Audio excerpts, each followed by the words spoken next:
అయ్యా, అలాగే ఈ అడవిలో పోలీస్ వాళ్ళు తరచుగా తిరుగుతున్నారు. వాళ్ళకి కనపడకుండా కలప రవాణా చేయడం కష్టంగా ఉంది. అవునయ్యా, మన ఊరికే కొత్త పోలీస్ అధికారి వస్తున్నాడంట. వచ్చేంటిది ఎట్టంటే అధికారైనా సరే మన గురించి తెలుసుకునే లోపు మనం ఈ అడవిలో ఉన్న చెట్లను కొట్టే వేరే అడవి ప్రాంతానికి వెళ్ళిపోవాలా. జల్ది కానీ. అని చెప్పి పుష్ప అక్కడి నుంచి వెళ్ళిపోతాడు.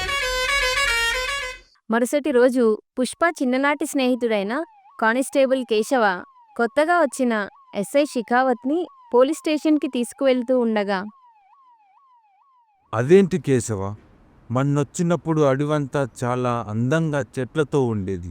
ఇప్పుడేంటి చెట్లన్నీ లేకుండా పోయాయి?